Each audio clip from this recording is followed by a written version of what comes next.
Hello friends, मैं doctor Mohit Madan, director senior consultant orthopaedics, Dharamshila Narayana hospital. Yoga बहुत महत्वपूर्ण है। जैसे जैसे हम उम्र की सीढ़ियाँ चढ़ते हैं, हमारी मांसपेशियाँ, जोड़ थोड़े सख्त हो जाते हैं और उसमें लचकीलापन कम हो जाता है। उसकी वजह से जब हम योगा के कुछ पोस्चर, कुछ पोज, कुछ आसना करते हैं, उस दौरान मांसपेशियों के खिंचने की वजह से या जोड़ों पे ज़ोर पड़ने की वजह से हमें मांसपेशियों में और जोड़ों में दर्द शुरू हो जाता है। इन समस्याओं से बचने के लिए कुछ उपाय हैं जो मैं अभी आपको बताऊंगा। सबसे पहला उपाय है कि योगा शुरू करने से पहले आप थोड़ा 5 या 10 मिनट का वार्म अप ज़रूर करें। वार्म अप मतलब कि कुछ सिंपल स्ट्रेचिंग एक्सरसाइजेस, सूर्य नमस्कार के कुछ पोजेज, हल्का फुल्का सा वॉक, यह आप एज अ वार्म अप कर सकते हैं before starting any of your yoga session. तो दूसरा एक महत्वपूर्ण पॉइंट हो गया कि हर व्यक्ति विशेष अलग है। हर व्यक्ति विशेष की जो स्ट्रेंथ है बॉडी की, जो लचकीलापन है वह अलग है। तो हमें अपने से ही खुद समझना पड़ेगा कि पर्टिकुलर योगा में हम कितना उसको मल्टीपल टाइम दोहरा सकते हैं और किस लेवल तक हम कर सकते हैं। तीसरा सबसे महत्वपूर्ण बात है कि अगर हमने अभी योगा शुरू किया है, हम बिल्कुल अभी शुरुआती दौर में हैं योगा के, तो बेहतर रहता है किसी गुरु या इंस्ट्रक्टर के साथ आप योगा शुरू करें। और सबसे बढ़िया रहेगा कि अगर आप वर्चुअल क्लासेस ना करके एक्चुअल क्लासेस, मतलब रियल टाइम क्लासेस करें, कि योगा गुरु आपके समक्ष हो और वो आपको एक्सरसाइजेस सिखाए।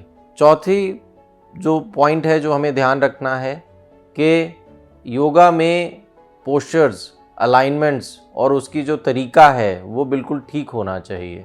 कई बार हमने पाया है कि कुछ मरीज़ जैसे ज़्यादा आगे झुक जाते हैं या बॉडी को बेंड करते हैं, और जो कि 45, 50s या 55 एज ग्रुप के होते हैं, तो उनको डिस्क की प्रॉब्लम स्टार्ट हो जाती है योगा करने के कुछ आसनों के बाद।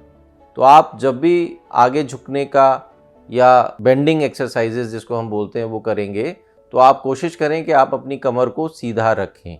एक और महत्वपूर्ण बात कि जब आप योगा शुरू करें तो जो जटिल योगा के जो पोजेज होते हैं, एक्सरसाइजेज होते हैं, उनको तभी कोशिश करें करने की जब आपने जो बेसिक एक्सरसाइज है उसमें महारत हासिल कर ली है, एक्सेल हासिल कर लिया है। You are doing all those basic exercises properly and for a longer period of a time, then only you should shift to a strenuous exercises या जटिल एक्सरसाइजेज की शुरुआत तब करेंगे।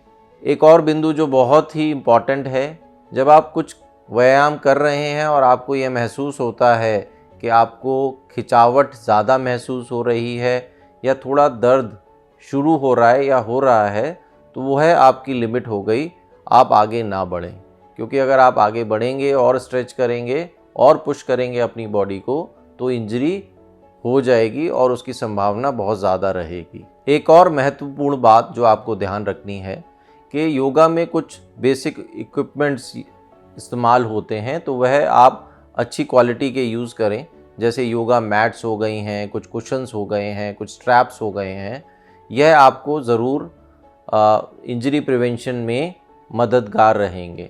आप अपने हाइड्रेशन का भी ध्यान रखें, मतलब जो पानी की मात्रा है शरीर में उसका भी ध्यान रखना है। योगा से पहले, दौरान और बाद में थोड़ा थोड़ा पानी आप ले सकते हैं और उसको ज़रूर लें, क्योंकि हाइड्रेशन अगर ठीक रहेगा तो इंजरी के चांसेस कम रहेंगे। एक और चीज़ का आपको ध्यान रखना है, योगा करने के बाद आपको आराम करना भी ज़रूरी है। जैसे कुछ आसन होते हैं, जैसे शव आसन हो गया, क्योंकि आपकी बॉडी को और माइंड को रिलैक्सेशन चाहिए, तो वह भी ज़रूरी है। उसके लिए भी थोड़ा सा समय आप निकालें।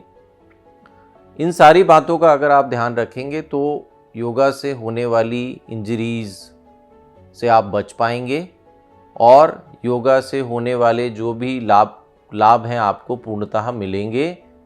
योगा डेफिनेटली आपको हेल्प करेगा आपके different orthopaedic, bone, muscles, joints and nerve related problems को ठीक करने में। धन्यवाद।